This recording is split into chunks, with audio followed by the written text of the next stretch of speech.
আমি ইনশাআল্লাহ দোয়া করি না। গতকাল ছিল মাহফিল শনিকপুর, সেখান থেকে আপনাদের এখানে আসা। যাই হোক, আমি আপনাদেরকে একটা কথা বলতে চাই, যুবক তোমরা যারা আমার আলোচনা শুনতেছো, আমি তোমাদেরকে লক্ষ্য করে বলছি, যারা পাবজি আর ফ্রি ফায়ার খেলায়া এই মাদ্রাসার পবিত্র তাবারক যে ব্যক্তি খাইব, তার কিন্তু ফাতলা ভয়ান হইব।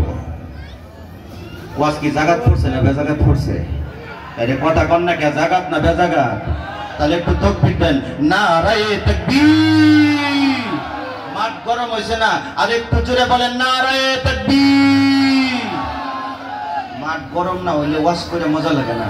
বক্তাই তো এক আওয়াজ করতে পারে না, বক্তার সাথে যখন শ্রোতায় সাপোর্টে থাকবে তখনই কিন্তু দেখবেন বক্তায় বক্তৃতা করে ভালো পারবে। আপনারা যখন ফুটবল খেলা দেখতে যান, একটা দলের হয়ে আপনারা কিন্তু খেলা দেখতে যান, যে অমুক দলটা যদি জিততে পারে তাহলে আমার খুব ভালো লাগবে। ওই দলটা যখন বলটা নিয়ে যেতে যেতে যেতে যেতে যখন গোলের নিকটবর্তী নিয়ে যায়, তখন কিন্তু আপনার মানুষ থাকেন না, একটা চিল্লানি দিয়ে দেন, মানে গোল দিয়েও মানে আমি খুশি হয়ে যাব। যে গতিকে বক্তাও যখন বয়ান করবে, আলোচনা করবে, শ্রোতায় যখন বক্তার সঙ্গে সাপোর্টে থাকবে, সেই মাঠের মধ্যে বক্তৃতা করে আলোচনা করে খুব ভালো লাগে। আপনারা কি একটা ঘন্টা সময় আমার সঙ্গে সাপোর্টে থাকবেন? কথা বলেন, থাকবেন? একটু তাকবীর দেন, নারায়ে তাকবীর, নারায়ে তাকবীর। তাকবীর দিলে কি হয় জানেন? শয়তান দূর হয়ে যায়। আর যদি তাকবীর না দেন, তাহলে শয়তানে ভাববো যে এটা আমার, আমি তার। তাকবীর দিবেন, শয়তানে মনে মনে ভাবতেছে, বাপ রে বাপ, এখানে যে কি বইছে, যে তাকবীর লাগাইছে, এখানে আর মিস কল এখান থেকে উঠানো সম্ভব নয়। সম্মানিত সুধী, আমি আপনাদের উস্তাদ হয়ে, শিক্ষক হয়ে একটা ঘন্টার জন্য আমি আপনাদেরকে বলতে চাই, মুরব্বী বাবা, যুবক অনেক আছেন, একটু যদি দয়া করে যদি আগ বাইরে আসতেন, খুব খুশি হইতাম, কলিজার থেকে আপনারা লেগে দোয়া দিতাম। একটু কি আগ বাইরে আসা যাবে? আসেন একটু। موسى هل أتبعك على أن تعلمني مما علمت رشدا سكر ديكون الله أكبر আল্লাহ পাক রব্বুল আলামিন বলেন, হযরত মূসা আলাইহিস সালাতু ওয়াস সালাম খিজির আলাইহিস সালাতু ওয়াস সালামকে বলে, আমি কি আপনার আনুগত্য করতে পারি, আমি কি আপনার অনুসরণ করতে পারি, এই শর্তে যে আপনি আল্লাহর পক্ষ থেকে যে বিদ্যা অর্জন করেছেন, যে শিক্ষা অর্জন করেছেন, সেই শিক্ষা আপনি আমাকে শিখাবেন। সেই কথার উপরে ভিত্তি করে আপনি কি আপনার অনুসরণ কি আমি করতে পারি? একটু জোরে বলা যায় কিনা সুবহানাল্লাহ। শিক্ষার জন্য 7টা শর্ত বলছি, খেয়াল করবেন। 1 নম্বর হইল শিক্ষার জন্য আগ্রহী হওয়া।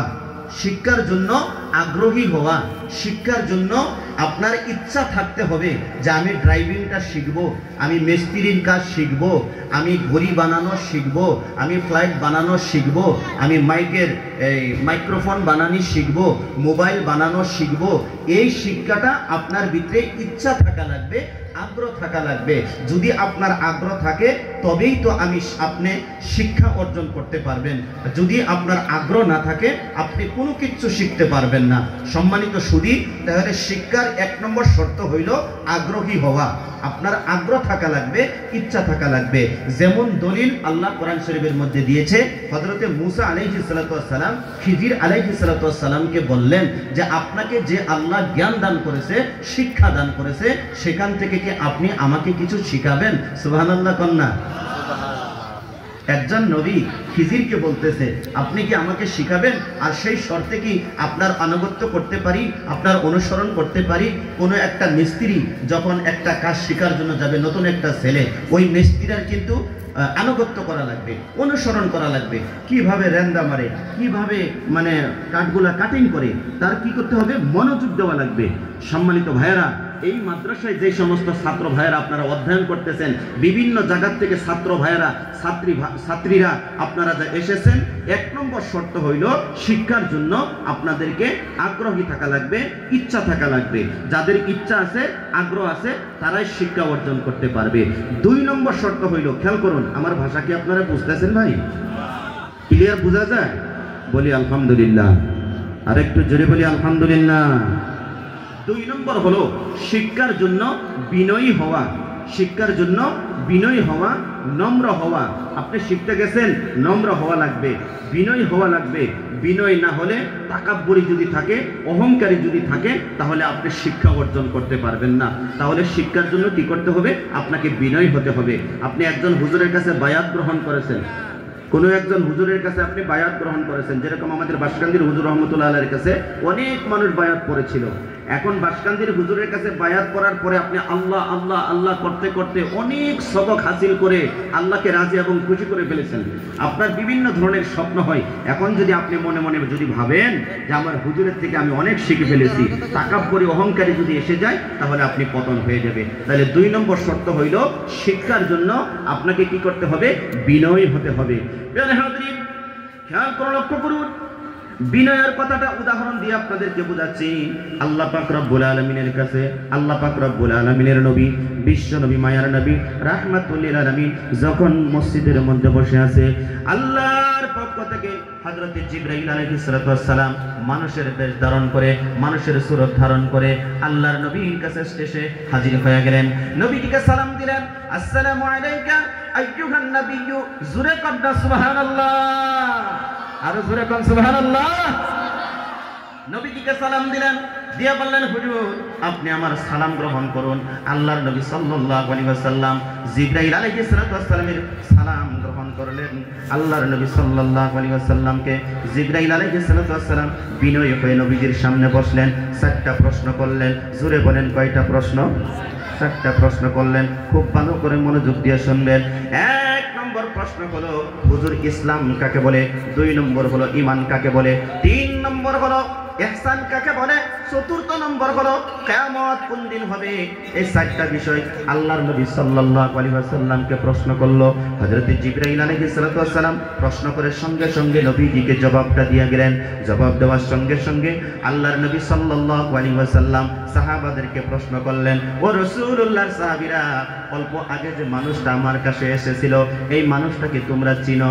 আল্লাহর নবীর সাহাবী হযরত উমর রাদিয়াল্লাহু তাআলা আনহু তিনি বলেন, না না না হুজুর, এই মানুষটা জীবনে আমরা কোনোদিন দেখি নাই, আমরা কিভাবে চিনবো? বলে দেখো তো দেখি তোমরা কি চিনতে পারো নাকি? আল্লাহর নবী সাল্লাল্লাহু আলাইহি সাল্লাম বলার সঙ্গে সঙ্গে উমর রাদিয়াল্লাহু তাআলা আনহু যখন উঠে গেলেন, যায় দেখে ওই মানুষটা আর দেখা যায় না, ওখান থেকে চলে গেছে।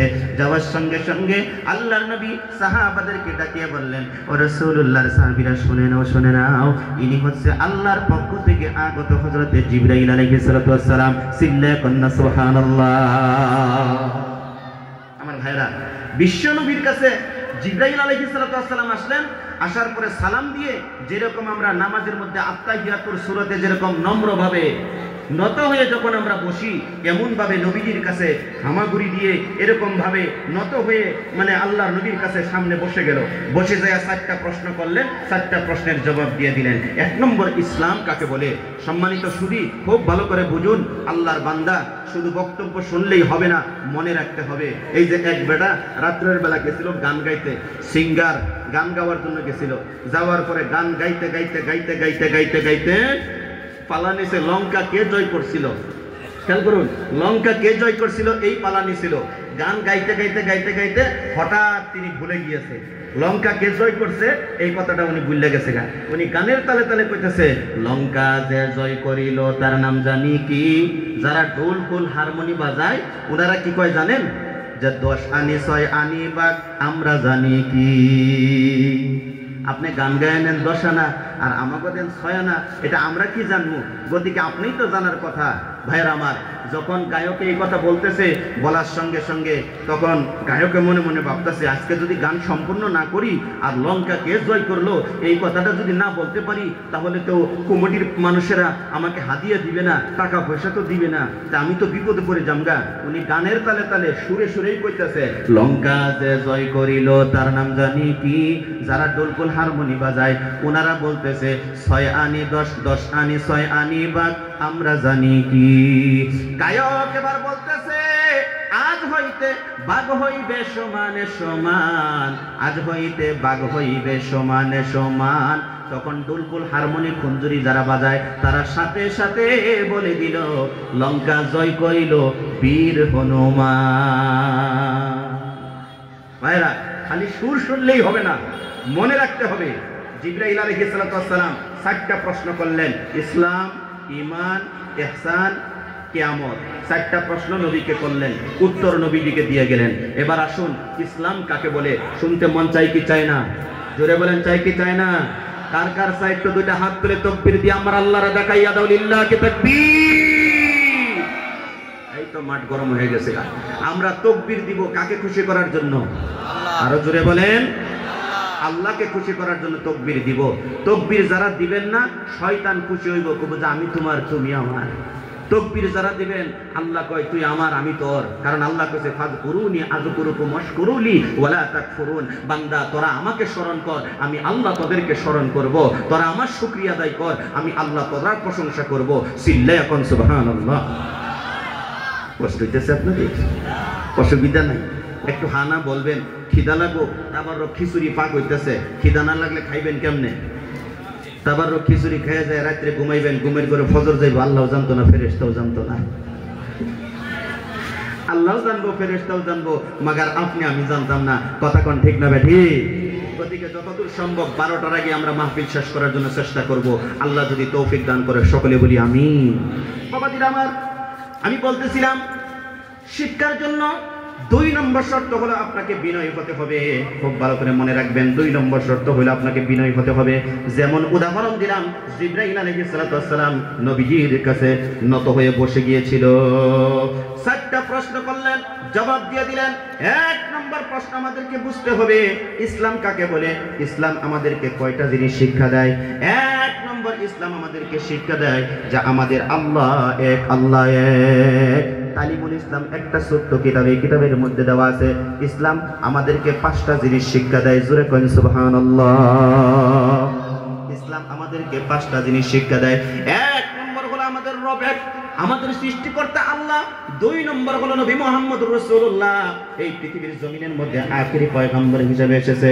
3 নম্বর হলো আসমানি কিতাব, এগুলো যে সত্য কিতাব, এগুলো আমাদেরকে ইসলাম শিক্ষা দেয়। 3 নম্বর, 4র্থ নম্বর হলো দুনিয়া ও আখিরাতের সমস্ত ভালাই একমাত্র ইসলাম শিক্ষা দিতে পারে। একটু চিল্লায়া বলা যায় কিনা সুবহানাল্লাহ। 1 নম্বর ইসলাম শিক্ষা দিতে যে তোমাদের রব, তোমাদের সৃষ্টিকর্তা, তোমাদের আল্লাহ এক, এটা তোমাদেরকে ইসলাম শিখাইতেছে। আমরা একত্ববাদের উপরে আমাদেরকে বিশ্বাস থাকা লাগবে, ইয়াকিন থাকা লাগবে যে আসমান ও জমিন, চন্দ্র সূর্য গ্রহ নক্ষত্র যিনি বানাইছে তিনি কে? আরো জোরে বলেন, তিনি কে?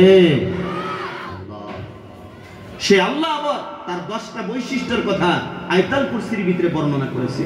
আল্লাহর 10টা বৈশিষ্ট্যের কথা আল্লাহ বর্ণনা করেছে। আল্লাহ কোথায় থাকেন? আল্লাহ কে? আল্লাহ রাব্বুল আলামিন নিজেই বক্তব্য দিয়ে মানুষদেরকে শুনিয়ে দিয়েছেন। আল্লাহু লা ইলাহা ইল্লা হুয়াল হাইয়ুল কাইয়্যুম লা তা'খুযুহু সিনাতুন ওয়ালা নাওম লাহু মা ফিস সামাওয়াতি ওয়া মা ফিল আরদ। জোরে কোন আল্লাহু আকবার। আল্লাহ পাক রব্বুল আলামিন এই আয়াতুল কুরসির ভিতরে